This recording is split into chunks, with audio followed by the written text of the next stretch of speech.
অম্বুবাচী 2025 কবে পড়েছে? অম্বুবাচীর প্রবৃত্তি নিবৃত্তি পঞ্জিকা অনুসারে পূর্ণাঙ্গ সময়সূচি।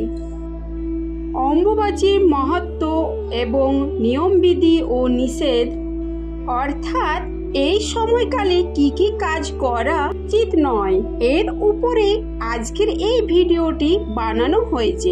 নমস্কার বন্ধুরা, আমি পিঙ্কি। আমার পিঙ্কি গোপাল লাইফস্টাইল চ্যানেলে আপনাদেরকে অনেক অনেক স্বাগত। আশা করি বন্ধুরা আপনারা ভালো আছেন এবং সুস্থ আছেন। সামনে আসতে চলেছে অম্বুবাচী। ধর্মীয় বিশ্বাস, এই সময় ঋতুমতী হন মাতা বসুন্ধরা। সেই উপলক্ষে নানা নিয়ম পালন করা হয় দেশ জুড়ে। ঋতুমতী হলে মেয়েদের সন্তান ধারণের ক্ষমতা জন্মায়।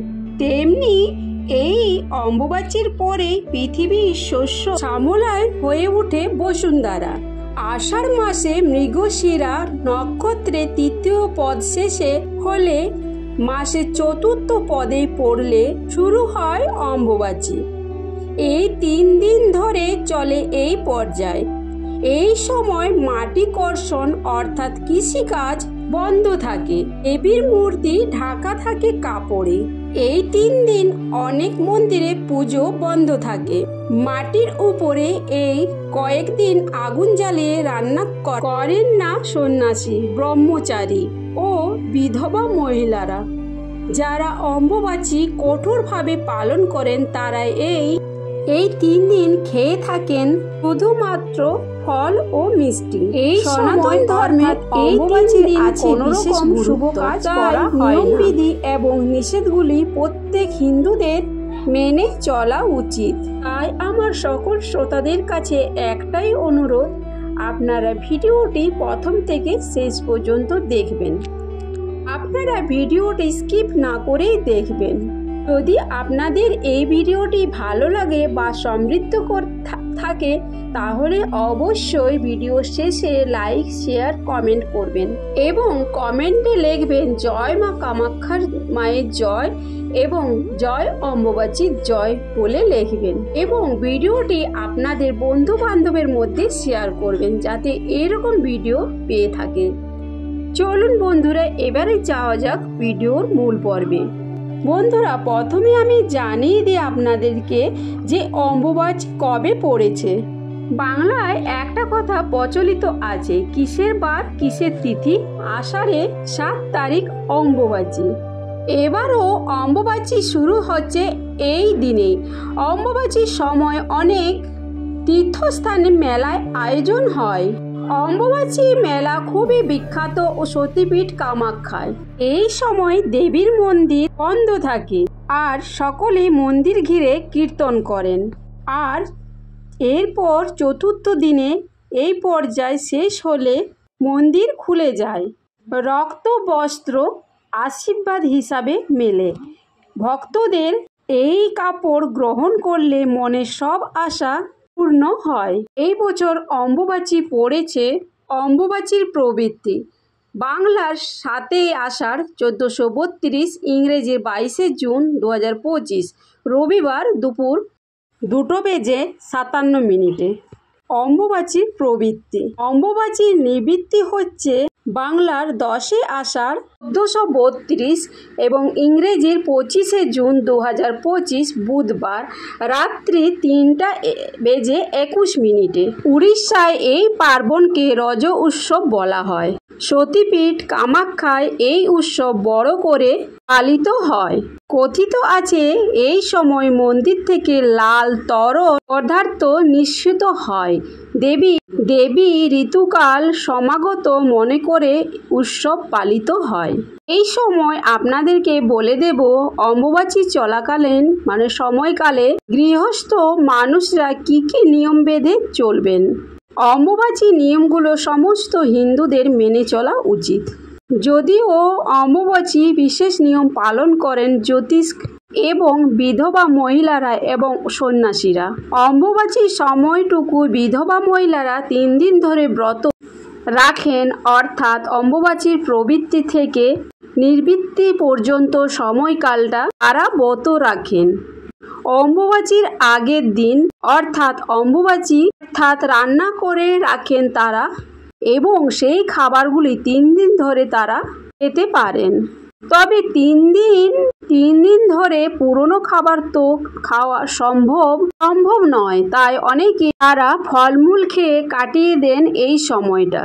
3 দিন তারা কোনো রকমে এই 3 দিন গরম খাবার খান না। এই সময় মাতৃশক্তি কোনো মূর্তির অর্থাৎ দেবী পুজো করা হয় না। অম্বুবাচীর সময় হাল ধরা অর্থাৎ কৃষিকাজ করা নিষেধ থাকে। এই চাষিরা গ্রাম বাংলায় এই নিয়মবিধিটি বিশেষভাবে পালন করেন। অম্বুবাচী সময়কালে তারা কোনো রকম ভূমিকর্ষণ করেন না এবং এই কিছুদিন তারা মা ধরতীকে আরাম দেন অর্থাৎ এই সময় মাটির উপর কৃষিকাজ করা বন্ধ রাখেন। মাটি খোঁড়া হাল ধরা এই সময় বন্ধ থাকে। এই সময় কোনো রকম শুভ কাজ করা হয় না, যেমন গৃহপ্রবেশ, বিবাহ ইত্যাদি শুভ কাজও নিষিদ্ধ থাকে। অনেকে মন্দিরে দেবীর মূর্তি লাল কাপড় দিয়ে ঢেকে রাখেন, আবার অনেকে মন্দিরে দেবীর মূর্তি পূজিত হন। অনেকের বাড়িতে, যাদের বাড়িতে মাতৃশক্তি কোনো বিগ্রহ আছে, তারা সেই মূর্তিটিকে লাল কাপড় দিয়ে অম্বুবাচীর পবিত্র দিনে সময়কালে সেটিকে ঢেকে দেন এবং নিবৃত্তিকালে লাল কাপড়টি সরিয়ে দিয়ে মায়ের মূর্তিটি ভালোভাবে শুদ্ধ করে অর্থাৎ গঙ্গা জল দিয়ে সেটিকে অভিষেক করেন। তারপরে পুনরায় স্থাপিত করেন এবং নতুন আসনে পুনরায় পুজো অর্চনা শুরু করেন। আবার অনেকে মনে করেন যে এই নিয়মটি গৃহস্থ বাড়িতে পালন করা অতটাও জরুরি নয়। তবে বন্ধুরা, বাড়িতে আপনারা কোন নিয়ম মানবেন এবং কোন নিয়মটি মানবেন না সেটি তো সম্পূর্ণভাবে এটা আপনার ব্যক্তিগত ব্যাপার। তবে অম্বুবাচী নিয়মবিধি যেগুলি শাস্ত্রতে উল্লেখ আছে সেই সমস্ত নিয়মবিধিগুলো এই ভিডিওর মাধ্যমে বলা হলো। অম্বুবাচীতে আপনারা ভুল করেও ভূমিতে আঘাত করবেন না, এটা প্রত্যেকের মেনে চলা উচিত। অর্থাৎ এই সময় আপনারা কোনো রকম বৃক্ষরোপণ করবেন না, বৃক্ষছেদনও করবেন না। এই সময় সাধারণত জ্যোতিবতী ও সন্ন্যাসীরা আপনারা এই সময় গোপালের পুজো দিতে পারেন এবং এই সময় ঠাকুরকেও ভোগ দিতে পারেন ফল এবং দুধ। আপনারা মনে করেন যে এই সময় বাড়িতে পুজো দিয়ে যাবে কি না যাবে না, এই সময় আপনারা নিত্য পুজো অবশ্যই করতে পারেন, কারণ নিত্য পুজোতে কোনো বাধা নেই। আপনারা বেশি মন্ত্র জপ করতে পারেন, এতেও কোনো বাধা নিষেধ নেই। আপনারা গোপালের পুজো করতে পারেন এবং আপনারা তুলসী মন্দিরে যেয়ে প্রদীপ দেখাতে পারেন। আপনার ইষ্ট দেবতাকে স্মরণ করে পুজো দিতে পারেন, মালা জপ করতে পারেন। এই সময় আপনারা কোনো শাক পাত উপড়ে তুলবেন না। সময় এমন কিছু খাবার গ্রহণ করা উচিত নয় যেটি হলো মাটিতে উপড়ে তোলা হয়, সেই সবজিটি এবং সেই ফলটি সেই ফলটি আনা হয়েছে, তাই এসব খাবার বর্জন করবেন। অম্বুবাচী নিবৃত্তি ও পবিত্রের সময় একটি বিশেষ নিয়ম আছে। সেই সময় আপনারা আম এবং দুধ খাওয়ার নিয়ম রয়েছে এবং প্রত্যেকে সেটা খাওয়া উচিত। আম এবং দুধ খেলে ওই সময় সর্বভয় থেকে মুক্তি পাওয়া যায়। আপনারা আপনাদের ইষ্ট দেবতাকে আম এবং দুধের ভোগ লাগাবেন এবং সেই আম আর দুধ আপনারা প্রসাদ হিসাবে নেবেন। অম্বুবাচী মধ্যকার সময়কালে আম এবং দুধ প্রত্যেকেরই খাওয়া উচিত, অন্তত একবার হলেও খাওয়া উচিত। এর ফলে সারা বছর শরীর স্বাস্থ্য ভালো থাকে এবং নিরোগ দেহ লাভ করা যায়।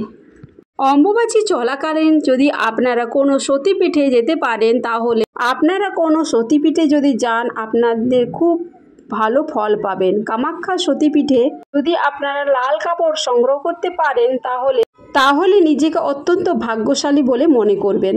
বন্ধুরা, আজকের ভিডিওটি আমি এইখানে শেষ করছি। আশা করি আপনাদের সমৃদ্ধ করতে পেরেছি ভিডিওর মাধ্যমে।